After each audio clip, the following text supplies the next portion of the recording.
And if you walk into a toy store with a child, the needs multiply instantaneously. He needs everything he sees. So there's no pleasure. A person who becomes a little wiser, a little more mature, starts whittling away. Maybe I don't really need that. And maybe I don't need this. Maybe I don't need much. And then the pleasure is increased. I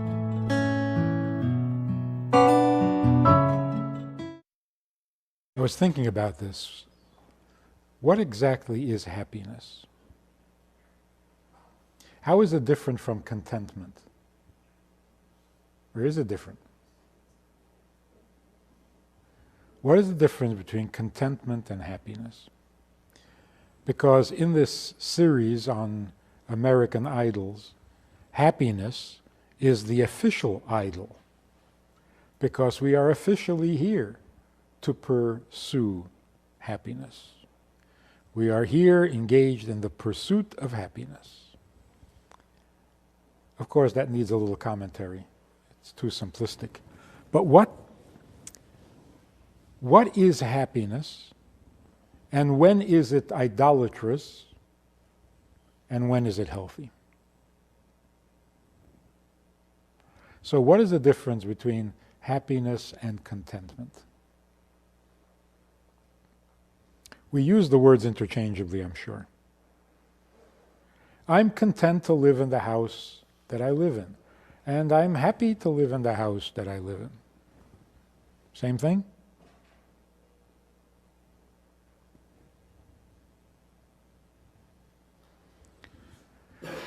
Let's work on this definition. Contentment means I don't have what I need, I don't have what I want, but there's a method. If I work hard, I can get there.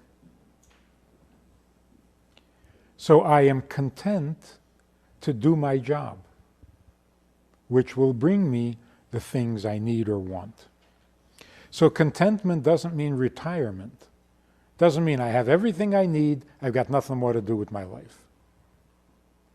So it could be that you're working very hard. It could be that you're even stressed, but you're content. Contentment would mean I am accepting of my burden. I have a difficult job. It's sometimes stressful, it's sometimes exhausting, takes all my time, but I'm content because I accept it and I'm willing to do it. The person who objects to their work or to their job, that's a lack of contentment. If you don't want to be doing what you're doing, that's a lack of contentment. So contentment would mean, or in some way, be related to maturity. There's a certain maturity that says, this is what I have to do, then I'm willing to do it. If this is my job, you're in the army, then you follow the rules and you become a good soldier. You don't want to be in the army? Well, but you are. So maturity, a little wisdom would say, if this is what you are, and this is where you are, and this is what you need to do, well then be content to do the best you can do at this job. Immaturity, I don't want to, but I don't want to be here, but I don't like doing this. It's a little immature. But what is happiness? I think it's different. It's a different experience than contentment. So let's take a look at what happiness is supposed to be, and then it'll be easier to see how it's misused when it becomes the idol. One of the things about idolatry, and there are many aspects as we're covering it in this series, there's the fact that it's false. A false God is an idol. There's the fact that it is helpless. It never produces what it promises. And there's the fact that it can't even help itself. How can it help you? But there's another thing about idolatry. Idolatry isn't only a rejection of God or of the oneness of God. It's not like you think God created the world and the idolater thinks his little statue created the world or runs the world or whatever. The first two of the 10 Commandments, I am God your God, you shall have no other gods, that basically sets up the two columns, the right and the wrong. I am God your God, that's true. All things that are true belong in that column. You shall have no other gods covers everything else that isn't holy and true. So, for example, any sin, even though it doesn't deny God's existence, any sin belongs to that category of other gods. And that's for two reasons.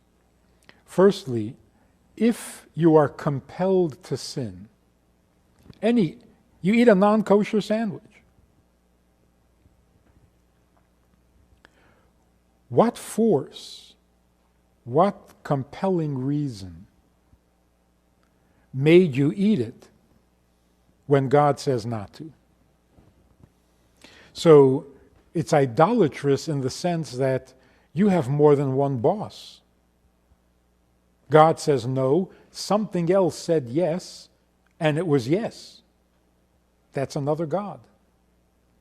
So although you're not denying God by eating non-kosher, but in the bigger picture, any sin is a denial of what is true, because sins are false and mitzvahs are true. So those two commandments basically cover all the commandments of the Torah.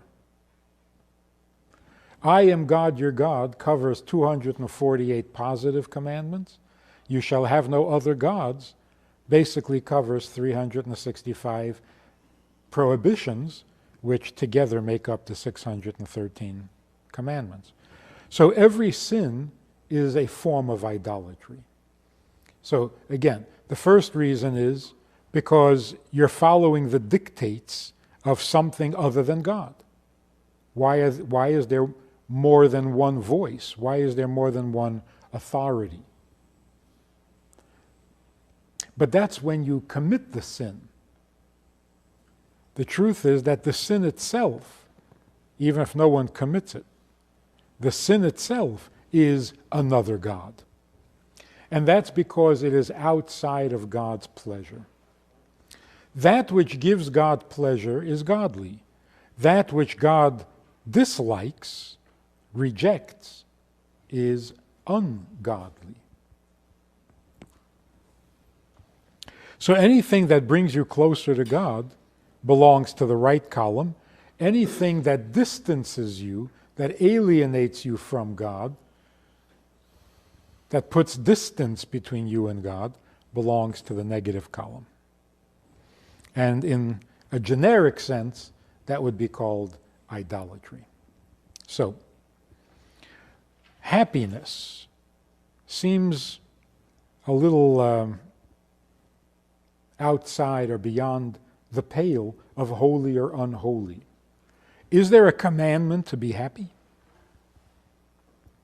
Is happiness godly and sadness is ungodly? Is happiness a mitzvah, sadness a sin? So why would this even be an issue? People want to be happy, fine, go for it. You worship happiness? Who cares? I mean, happiness is not a moral issue, it would seem. So if you want to be happy, go ahead. You want to worship happiness? You want to devote your life to pursuing happiness? What's wrong? And if you're not happy, Okay, so you're not happy. You're entitled to your misery too. Where's the moral issue here? How is this even a question of holy or unholy, godly or ungodly? What exactly is happiness? Now, in Torah, in Jewish life, simcha is not a particular individual mitzvah. It's not one of the 613. But it is a moral condition, whereas sadness is an immoral condition. Primarily because godliness, morality, is pro-life. I don't mean it in... Life is godly. Death is ungodly. Life serves God's purpose. Death does not. Or not directly, anyway. And therefore, joy is alive. It therefore belongs to the right column, to the godly. Sadness is lifeless. It therefore belongs to the ungodly column, even though there is no particular commandment forbidding sadness. So in a general sense, when God says, I place before you a choice between life and death, choose life means be happy, don't be sad. It doesn't, choose life doesn't mean don't kill yourself. So the happiness is a vehicle for everything holy, even though it's not an individual mitzvah. It's like the precondition for all mitzvahs. And sadness, although it's not a sin, is a precondition for all the sins. Because when you start to lose life, then you're drifting away from everything good and holy. So, to be happy is, in a sense, bigger than any mitzvah. Because all the mitzvahs depend on it. And so the general principle is, Ivdu es Hashem b'simcha, serve God with joy. Which doesn't just mean when you're serving God, smile and be nice and do it happily. It means serve God by being happy. In very simple terms, if you are God's creation and you live in God's world and you try to live by His commandments, that itself should be a cause for happiness. If you're a guest in His house, on His planet, you should be happy. It should make you happy. To be unhappy in God's world is like being a sullen guest in somebody's house. It doesn't endear you to the host. And so, what is the reason for our happiness? Serve God by being happy. Happy about what? Just happy to be included. Whether you're doing a good job or not, well, that's a serious question. That deserves some attention. But before you even get there, are you happy being in God's world? Again, this is different from contentment. If we think about the obligations, the job, the mission, there you can describe your willingness as contentment.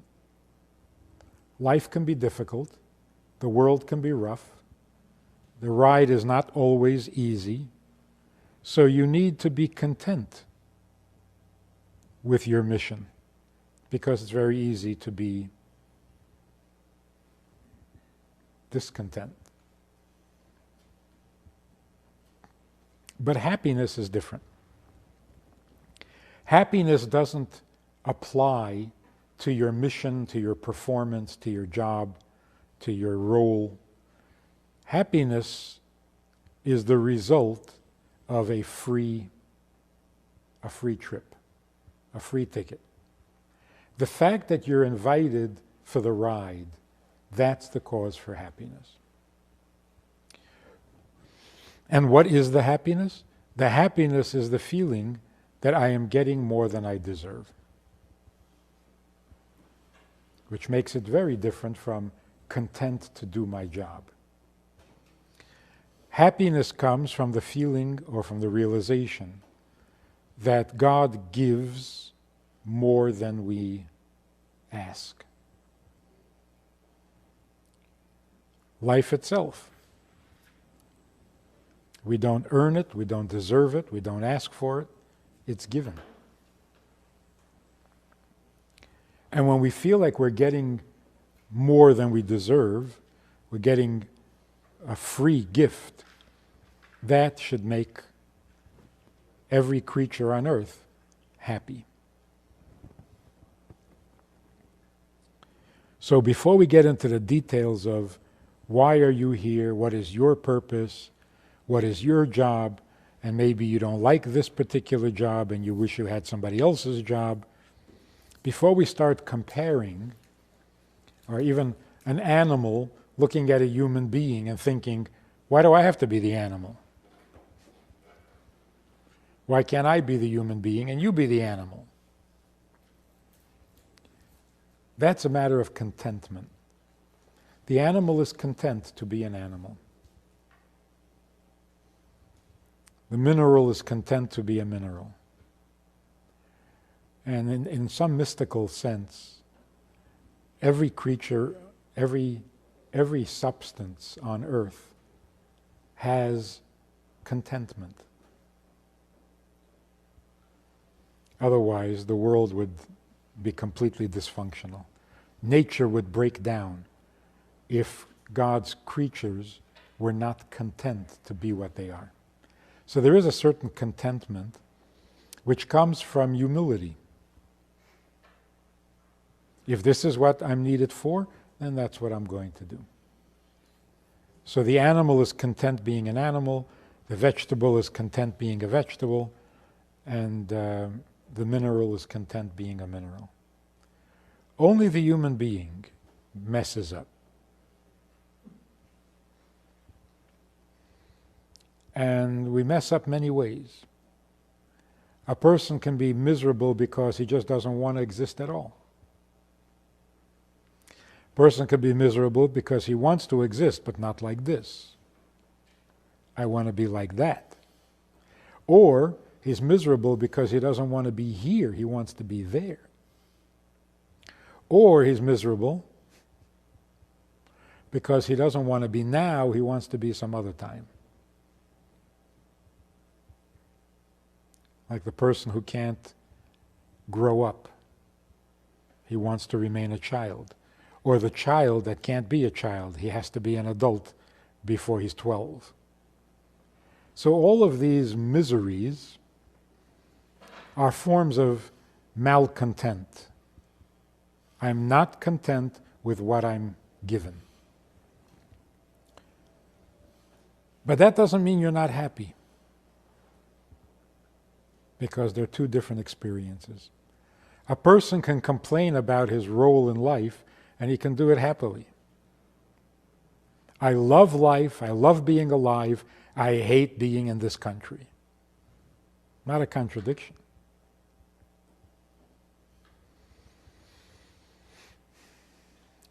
People who have problems, even serious, legitimate problems, are not necessarily unhappy, although they're not content.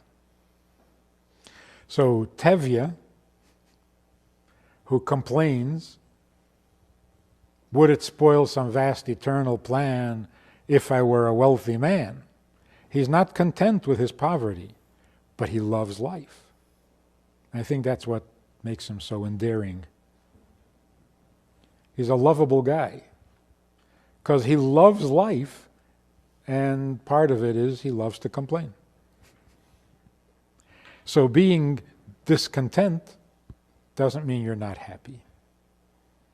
And it's an important distinction, because every person who is not content with what he has will become suicidal.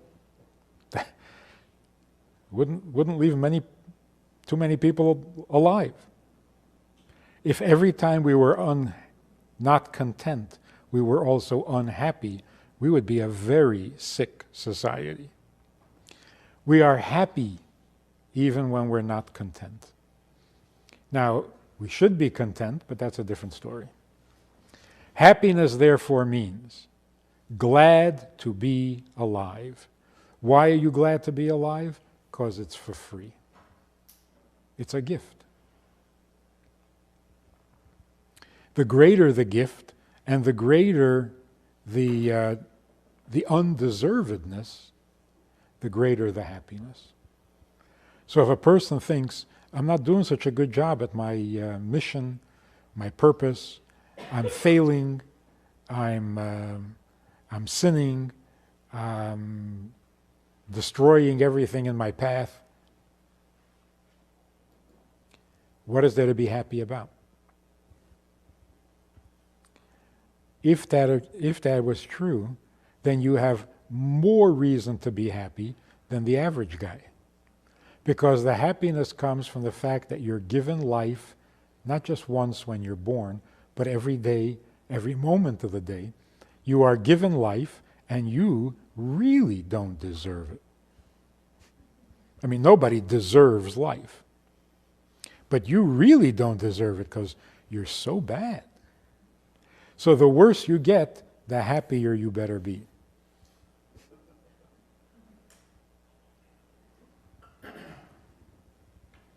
That is the nature of happiness. If you're getting away with murder, how could you not be happy? The least you can do is be happy.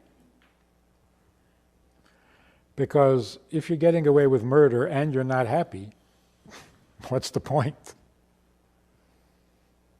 Where's the fun in that?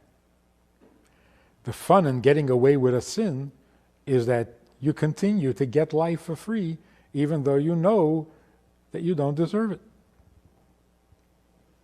That's the fun of it. So serving God with joy means serve God by being happy. Because to be happy in God's world, to be happy to be included in His creation, that itself serves God. That itself is a godly state of mind. Now, when does happiness become ungodly?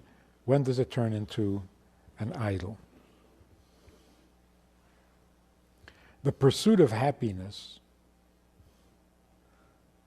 almost implies that life itself is nothing to celebrate. You pursue happiness. Why do you pursue happiness? Where do you pursue happiness? Where are the hunting grounds? Where does one need to look to find happiness? If there's a specific way in a particular place where happiness resides, then you are an unhappy person. To make happiness a pursuit suggests that just living and breathing is no reason to be happy.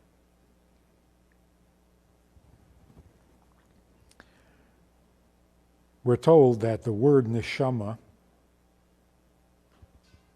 soul, is actually related to the word neshima, which means breathing or breath.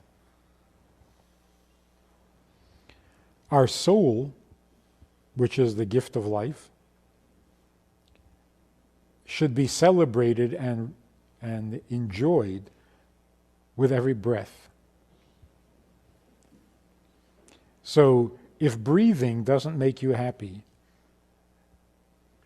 and you are a breathing, living human being, and you're going to pursue happiness tomorrow, then today you are unhappy. And that's not kosher. Happiness is not a pursuit. You don't have to do anything or go anywhere to find happiness. So, one of the definitions of idolatry, God gives you a planet that works. It's warm because of the sun, it's romantic because of the moon. I don't know, what does the moon do? Whatever. So it's romantic because of the moon, and it's you can navigate by the stars. All these things make life livable. If you worship one of those things, you are committing idolatry, because those things already are. They are a given. To worship them means that you have to reach for them, that you have to go somewhere, do something, behave a certain way in order to achieve, to attain that which is already given. So, the classical literal idolatry, you take a piece of wood and you fashion it into a statue, and now you worship it. The wood was already given. It's yours. Why are you pursuing it? Because worship is a form of pursuit. Why are you trying to reach it when it's already yours? And in some way, you're superior to it. So if the sun was created to keep us warm, then it's worshiping us. How did that get turned around to where you have to worship the sun?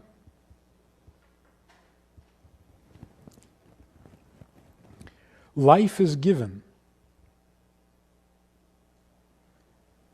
The suggestion that you have to pursue happiness is idolatrous. Why are you glorifying a given, a simple fact? So, a spontaneous joy, like children's happiness. A normal, healthy child is happy. What is he happy about? What's he got to show for himself? Nothing. Happiness doesn't mean I've achieved. Happiness means I'm getting life for free. So, let's party. Let's enjoy. So children's happiness is probably the purest, the most innocent, correct form of happiness, because they're happy about nothing. And that's the right way. Or they're just happy about life, just about being. So we have blessings and we have prayers where we thank God and we praise God and we compliment Him for making bread come out of the earth and for doing marvelous things with nature when we see a shooting star or thunder and lightning. Those are the details. Before you eat, you're going to enjoy the food. You make a blessing. You thank God. Those are the details. The generic background for it all is life itself. If having a good meal is a pleasure, then what is life itself? If being able to get up in the morning is a pleasure, then what is life itself? So, just being happy puts you in the column of godliness.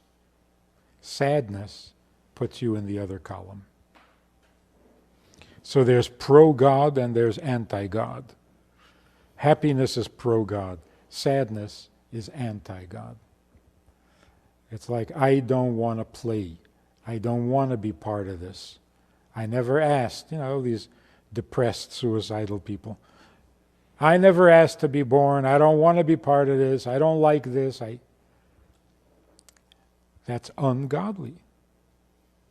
You don't want to work with God. You don't want to be part of His plan. Happiness means, you included me, I am thrilled. If I do a great job, I'll be thrilled. If I do a terrible job and you keep giving me life, I'll be even more thrilled.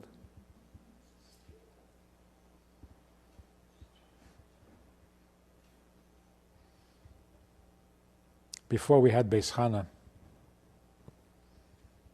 I had a class with some girls at the university, and they developed an interest in learning in Jewish activity, and there really wasn't very much Yiddishkeit activity for people their age here in town.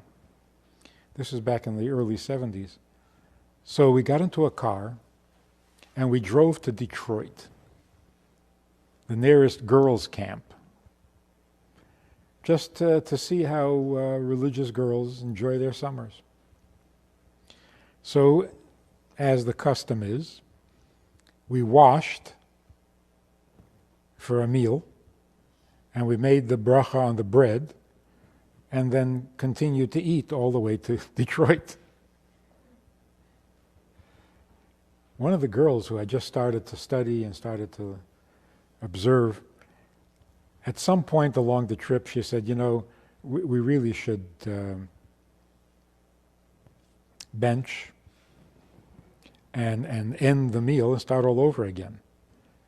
I said, no, it's fine. As long as you keep eating, and you don't have a break of more than 40 minutes or whatever, it's fine. She says, it can't be. I said, but it is. She says, no, it can't. You can't eat that much on one bracha. It just doesn't justify. You can't eat that much on one blessing. I mean, you just made the blessing on the bread, and now you can eat everything, all you want for the rest of the day. That's not right. So, the individual particular pleasures, you're going to eat this food or that food, each one has a blessing. But if you don't enjoy life itself, what meaning does a blessing over an apple have? You don't even like life itself. And you're thanking God for an apple? Maybe you shouldn't even be allowed to eat an apple. Which wouldn't be a bad idea. Anybody in a bad mood is not allowed to eat. That'll cure people. I'll put them in a good mood quickly.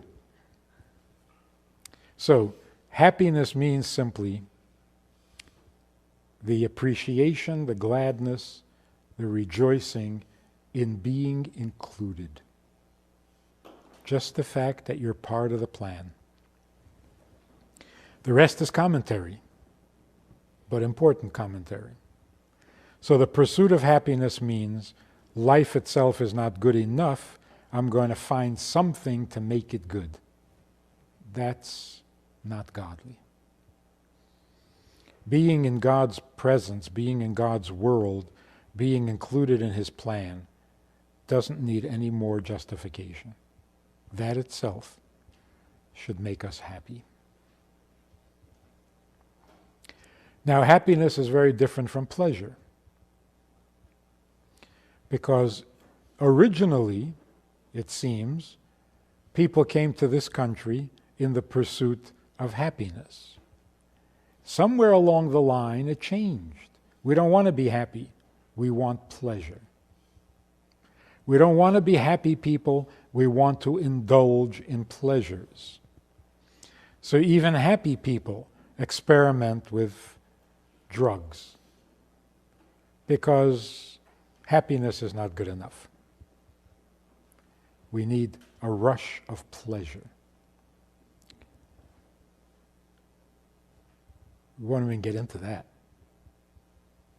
The pursuit of pleasure, that's definitely an idol, because it has all the faults of an idol. It's never what you think it's going to be. It does not make you healthier, stronger, better. In fact, it depletes you. You become dependent on it. You become a slave.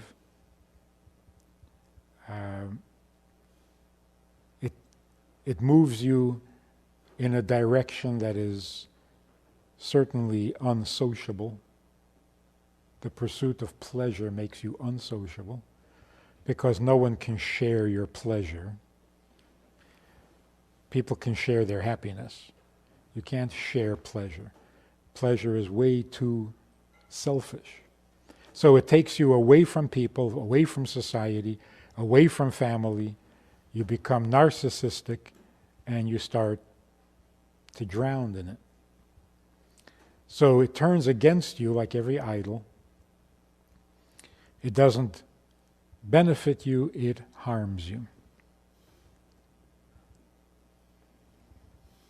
Maybe we should spend an entire program on that one. But I think it's so obvious, it's so blatant. Pursuit of happiness at least has some virtue to it. Pursuit of pleasure is hedonism undisguised. So, pleasure and happiness are not the same thing. Just a thought on the positive side of pleasure. The positive side of pleasure is when you have more than you need. Happiness is when you have more than you deserve. Pleasure is when you have more than you need. Like, for example, you sit down to a meal, you need to eat, you're hungry. And the staples, the bread and butter, the meat and the potatoes, that's what you need. Once you've had the meat and potatoes, then you have dessert. Now what's the dessert for?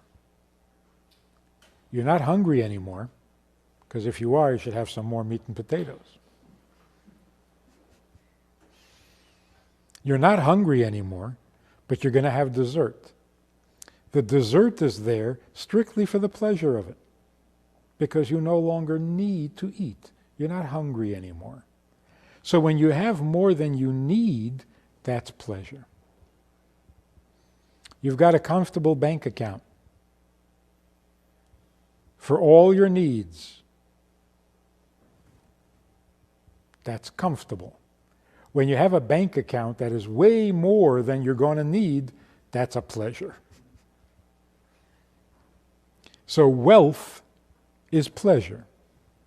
Wealth means not that I have a lot, because maybe I need a lot.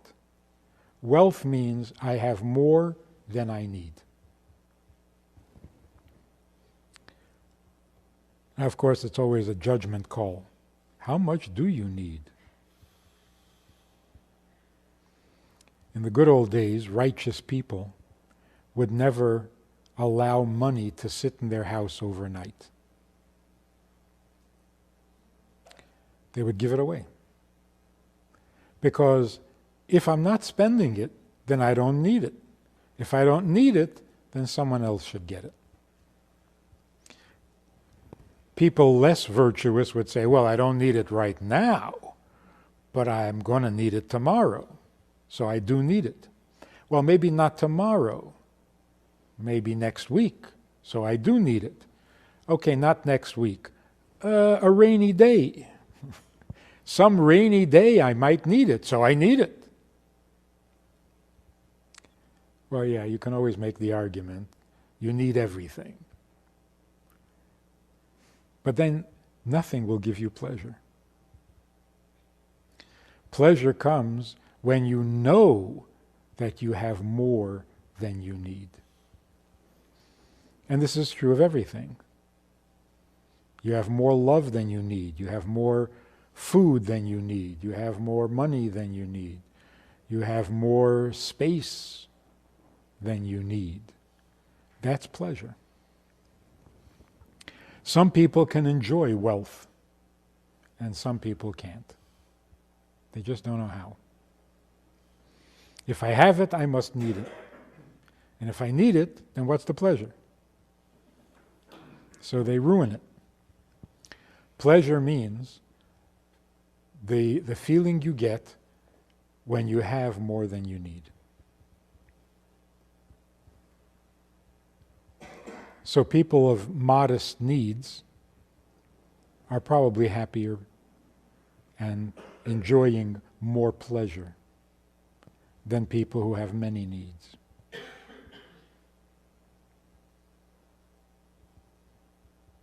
A little wisdom, a little maturity cuts your needs down dramatically. Like children who are not mature or wise, their needs are endless. They need everything. And they need it now. So no matter what you give them, there's no pleasure in it. I'm bored. Well, I just bought you a new game. Well, yeah, I needed that one, but now I need another one. And if you walk into a toy store with a child, the needs multiply instantaneously. He needs everything he sees. So there's no pleasure. A person who becomes a little wiser, a little more mature, starts whittling away. Maybe I don't really need that. And maybe I don't need this. Maybe I don't need much. And then the pleasure is increased. Because if you have more than you need, that is pleasure. So, healthy happiness, kosher happiness means happy to be part of God's world. Contentment means happy to do the job that God gave me, even if it may be difficult and challenging. And pleasure means the feeling that I have more than I need. I am rich. Again, that can be in anything. I have more friends. I have more family. Some people get by on a very limited nuclear family. I have extended family. I have more than I need. So,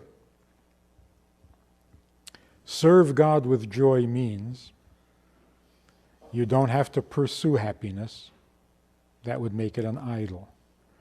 You just have to rejoice in the gift that we have. And that is, we were simply included in the plan. Just for being invited, you should be happy.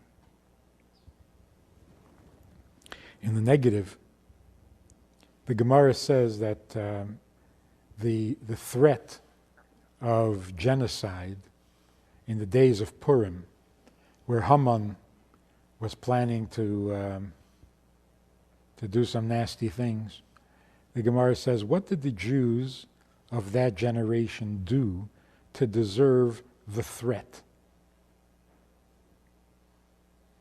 And the Gemara says, it's because they enjoyed the party that the king made, which we read right at the beginning of the Megillah. The king made a big party and invited everybody, including the Jews. And they enjoyed it. And for that, they deserved the threat of annihilation. What is the sin of enjoying a party?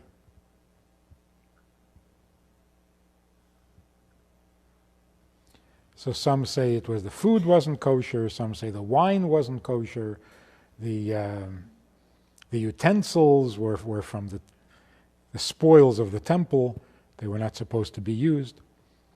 But the really convincing answer. Why did they enjoy the party? Not the food, not the drink, the party. What was it about the party they enjoyed? They were thrilled to be invited, to be included. In that case, it was a negative. You're thrilled to be part of the king's party. You're not thrilled to be part of God's party. And so it's not that they did anything evil. It's not that they did anything sinful. It was just that their head wasn't on straight. What are you so thrilled just for being invited? For being included? And perhaps that's why their punishment was nothing actually happened, but there was a threat of something happening, which is the opposite of the pleasure of being included. The punishment was, I think you're going to be excluded.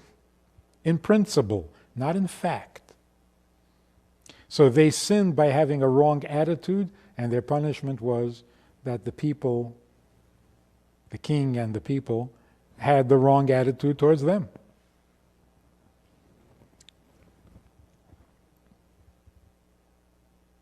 So, if it's wrong to rejoice in being included in unholy events, or even just human events, it is certainly godly to be thrilled and happy to be included in godly events.